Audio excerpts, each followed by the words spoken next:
What is going on, 2B? Welcome back to the channel, ladies and gents. Today's little video, as you can tell by the title, it is time for our 1 year anniversary / update with the Redeye. Of course, duh. What the hell else would it be?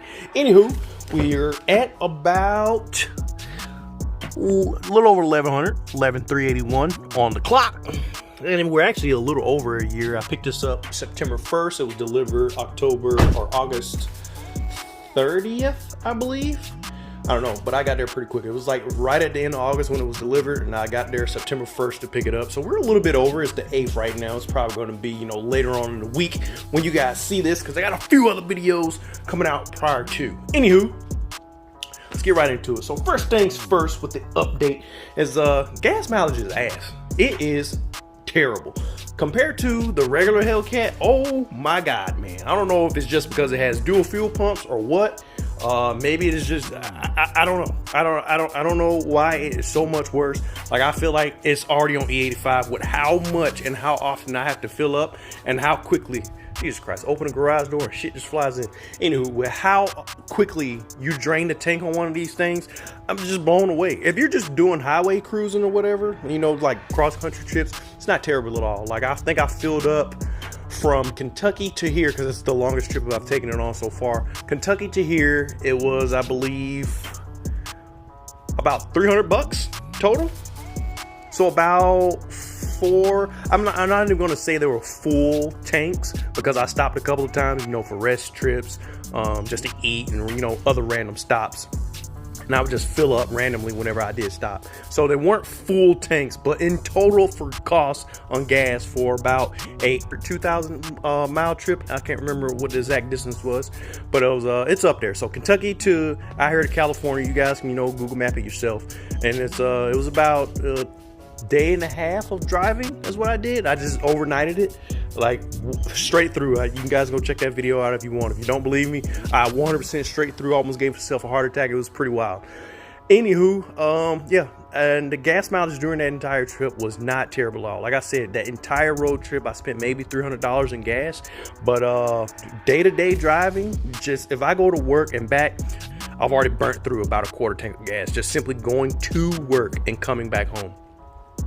And if I do a couple of rips here and there, oh man, half a tank easy in less than 2 days, no problem.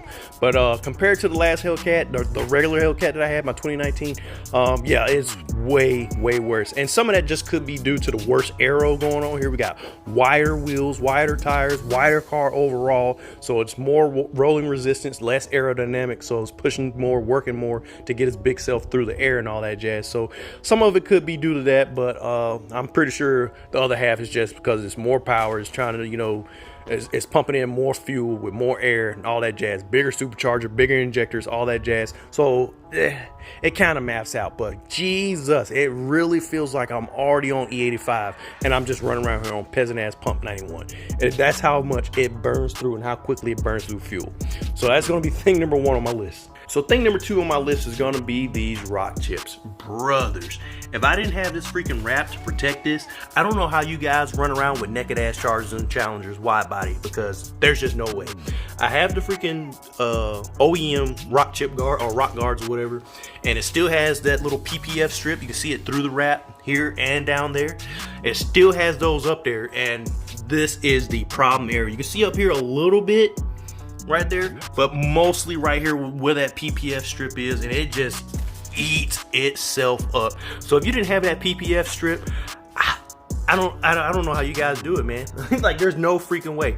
And because I have the wrap, and you can see it's just eating right through the freaking wrap, like no chance, just eats right through it. Especially if you're doing high speed shenanigans.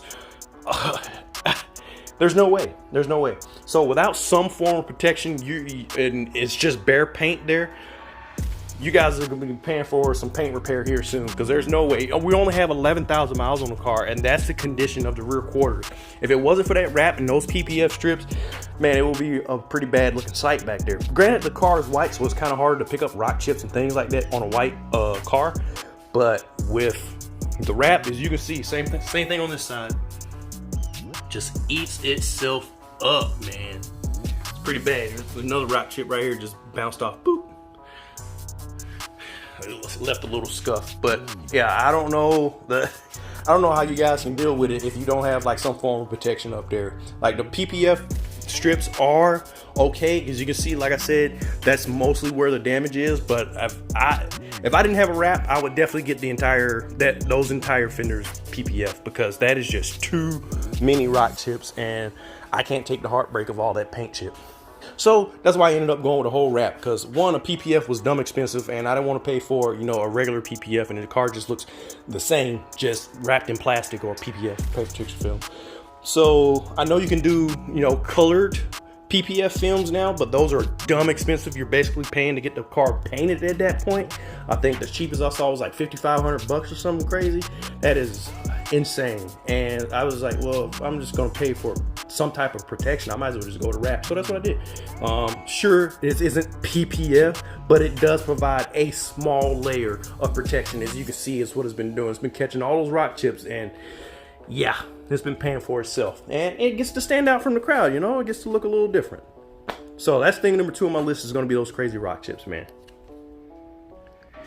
Thing number 3 on my list, and I can't really show you this one, but you guys follow the channel. If you haven't, I'll put a link to that video down here. For those of you who do follow, you already know that I went through a transmission at around the 4,000 mile mark. I drove the car all the way here, didn't have any issues, and got it here. Well, actually, I noticed it, you know, when I picked the damn car up, obviously, that whenever I would start it up, if I stopped to like get gas and stuff, if I started up, it would do like a jerk into first gear, but it wouldn't do it after that. Like I can go to stoplights, stop signs, do everything. First through second works just fine. But it only did it for that very first startup after the car had been sitting, whether it's overnight, or if I stopped to get gas, or, you know, run into the store real quick. That first to second shift was always super rough, and it didn't feel right. So I took it to the dealer, had them look at it. I showed it to him. I took one of the techs out with me. And he was like, yeah, he confirmed that it does a weird rough shift. And I was convinced that they could simply just do a TCM flash or transmission flash or something like that. You know, reload the transmission tune or something. I thought that would have been more than enough, but they were convinced that it needed a new transmission. So they gave me a new transmission. I'm not going to argue. It's on warranty. Whatever. Do what you want. Spend your money on my car. I don't care. Give me a new transmission. So they did, and it doesn't do the weird 1 to 2 shift anymore. But like I said, I was convinced it just needed TCM flash, but they wanted a new transmission. So 4,000 miles, she has a new transmission. I didn't think it warranted. It didn't seem like enough of an issue. Like I said, it only did it for that first shift. It drives just fine after that, but that said otherwise, so I'm not complaining. But there's the truth of it. 4,000 miles, we got a new transmission already, and probably when we throw more power at it, she's probably gonna need another transmission. But as of right now, that's where we're at. Transmission works fine right now. Now, next up on my list, I can't really show you guys. Even if I was driving, all you would hear is the supercharger and exhaust, because, so you can see, I don't have seats right now. Another one of my things on my list has something to do with the seats being out as well. But anyway, as you can see, the seats are out right now, so it's super loud inside because all the exhaust noise just comes right through the cabin. But there's a weird little noise. This is the next thing on my list. But when I'm driving along, there's a weird little tapping / rattle noise that goes on over in this area, and I cannot find it for the life of me. I don't know what the hell it is, where it's coming from. I don't know what it's doing. Only time I hear it is of course when I'm driving with no music or something like that. I don't see anything that would be making that noise. I can freaking tap the door. I don't hear anything. Like I don't know where it's coming from. It sounds like it's like up here somewhere at the top or something. I don't know where the hell it is, but it makes that freaking noise, and it's super annoying. But I just turn the music up and ignore it. But it's just another one of my little things on my list that I've noticed about the car. I'm not sure what the hell it is. I can't track it down, but just one of the many things with Dodge, man. I don't know. I'm not expecting Porsche-like quality here, but it doesn't seem to stop anything. All my windows and all my buttons work. Everything works. So I don't know what the hell that little tapping / rattling noise would be, but it's somewhere like up in here. I don't know. It sounds like it could be coming from maybe back here somewhere when I'm driving, but I can't pinpoint where it's coming from. It's not to the point where I'm just like, oh my god, it's driving me insane. No, it's nothing like that. Like I said, 9 times out of 10 I don't even hear it. It's just that every now and then it catches my ear. I'm like, oh, there's that noise again. What the hell is that? I don't know what it is, but it's one of the things on my list. All right, so the next thing on my list living with this car for the past year is the weird shortcut that I've pointed out and I've noticed along the way. So I've pointed this one out in my 5 things I dislike video, the stupid gas cap thing, how you can just press it and open it. My 2019 and previous Chargers came with a button to open the gas cap, but as you can see, this one's just push to open. So you just push it and open it and you have free access to your car. Hell, how many times I'm just out here washing the car and I just brush it while washing the car and it just pops right open, no problem. So not a fan of that. I don't know why they chose to, you know, cut that out of there as a cost saving measure or what the hell it was, but it's weird. I don't like it, not agreeing with it. Next thing for the weird little cost saving measures is gonna be back here. I actually noticed this just yesterday, or was it Thursday? I think I took these seats out, but I was taking the seats out, and as you can see, there's 2 bolts that are supposed to go there, or 2 nuts that go there, 2 nuts that are supposed to go there, 2 nuts to go there, and 2 nuts to go there. So in my old car, I knew there were supposed to be 8 nuts that hold this rear seat in, and there wasn't. They shorted me 2 extra nuts. I don't know why. Maybe they just forgot. Maybe it's a new cost saving measure. But as you can see, this is where they're supposed to go. And you see that thing is clearly painted. They did not touch it. There was no bolts. There was only 6 bolts back here. It was those 2, and those 2. These were not there. So why they skipped out on just 2 measly bolts is beyond me. Just 2. Just 2. This is what they look like right here. They're this size right here. This is exactly what they look like. And they hold the rear seats, the back of the rear seats into place. So how much they could have saved from 2 stank ass nuts, I just refuse to believe it's worth it. Like, what are you saving? Was it a weight saving thing? A fraction of an ounce? Is that what we saved? 2 pennies? Yeah, because that's all it could have cost them. 2 fucking pennies? I don't know. I'm rambling on. I'm ranting. I don't know. Maybe they just forgot. Maybe it's just one of those oversight things like, fuck, we didn't put bolts in there. I don't know, because it didn't need it. The seat has been back here just fine. So it definitely doesn't need the bolts. Like, these hold in just fine. The seats are connected right here. You guys will see in the removal video. The seats are connected with a pin that comes from the left side and comes through the right. So they're connected right here. So these would be more than sufficient. And then the left side or the right side is held in by those 2 over there. So these aren't technically needed. I just found it weird that this would be one of their cost-cutting measures, if that's what it was. I don't know. Like I said, it could have just been a simple oversight. And yeah, that's just one of the weird things that I've figured out with the car. And the last thing, hopping on out, last thing is going to be the paint. I don't know what's going on with these new Dodges, new cars in general, with this cheap-ass paint, the cheap-ass clear coat. I think they do like 1 layer and call it good. Because the amount of rock chips that I picked up just coming home, just driving home, I'm like, bro, there's no way my 2019, I can assure you, the amount of chases I did trying to get footage for you guys in that 2019 with the Octane Red, that front end should have been destroyed. Now, it wasn't perfect. It had some rock chips. But if it had this level, this depth of clear coat, oh man, it would have been. It would have looked like what the hell I've been doing in this car. It would have looked like I was intentionally out there sandblasting it if it had this level of clear coat. That was another reason why I felt the need, why I had to hurry up and get this thing wrapped, because of how quickly it was picking up rock chips. I'm like, bro, there's no way this freaking, the Malibu, for example, 2012 Malibu. I drive this car every day to work, well, almost every day. No complaints with the paint. Obviously, the paint's not in perfect condition. It's a freaking 2012, and I'd beat the crap out of it. Like, it's not going to be in perfect condition. But I assure you, the amount of rock chips this picks up compared to this, or even this, as a matter of fact, I'll show you. I was just out here cleaning the damn car with my power washer over here, my pressure washer, and it was on the lowest setting. And look. Here's what I didn't do this. Can you guys see that? I didn't do that.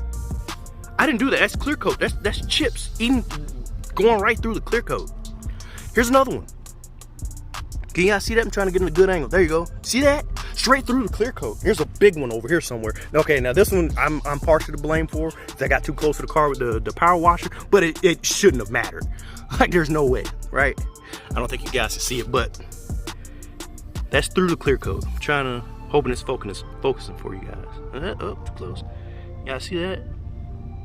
Anywho, these new cars and the new paint, my wife's Jeep, my freaking Hellcat, same exact thing. I don't know what the hell, why they chose to cheap out on the clear coat, especially for a freaking Hellcat. You know, we care about our paint, guys. We care about the paint. Some of us. All right, I'll take that back. The takeover kids might not care about the cars and the paint, but those of us who actually care about the damn cars, we care about the paint.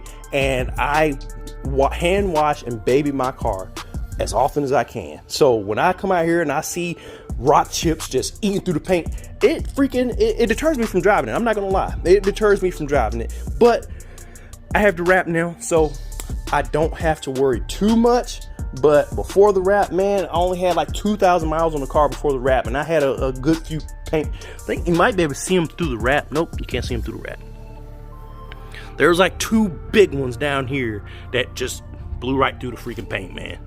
Right through the paint. You can't see them through the wrap, but look what the wrap's doing. The wrap's eating up the chips for me. It's eating up the chips for me, so I had to hurry up and get it. Now, obviously, if I got a PPF, I wouldn't have holes in my wrap because the PPF absorbs it and heals over time and all that jazz, but I'm too poor for a PPF, so I just went with a wrap. All right, so the last and final thing for this car is going to be the automatic launch control. Now, I pointed this out in one of my earlier videos where I was going out here doing some 0 to 60 testing, and I think I put it in my likes video. 5 things I like video was how the car automatically does launch control. But I reached out to a couple people. A couple of guys said they couldn't get theirs to do it, and I went back and tried it myself after I reached out to them, and I was like, holy shit, I can't do it either. Why is my car not doing it? Like, it was literally doing it just a few days ago. Why is it not automatically going into launch control now? But with my 0 to 60 video that I just posted, it just went live. You guys go check it out. I'll put a link to that one as well. It was automatically doing it. I had clear as day. You can hear me. I go crazy and everything. Like, I freaking told you guys, it automatically does launch control. I freaking knew it. And it was. It automatically goes into launch control. So I'm not crazy. These 22s, maybe the 23s. I don't know. I don't have a 2 and 3, but I know for a fact these 22s automatically go into launch control. If you're in drive, not manual mode, not using the paddles, if you're in drive and you go to hit the brake and bring up your RPMs, launch control is automatically going to engage. It doesn't do like Porsche where it shows you, like, what is it called, power start or something like that, pops up and it shows you that you're about to do launch control. It's not like Porsche where it does that, but you hear it audibly engaged, clear as day. Launch control is engaged. It's not like the usual where, you know, you just hear the car, you know, the rev range just slowly builds up. No, you hear launch control engage when you apply brake, apply throttle, you hear it automatically engage. Leave the car in drive. I don't think it works in eco mode. I haven't tried an eco mode, but I was in, you know, custom mode, and it was automatically engaging. I'll put that clip right here for you guys to see it. I'm not going to launch it. I'm just going to see if it activates. So we're in custom. Everything's set up. We're on the 0 to 60 page. Let's just see what happens.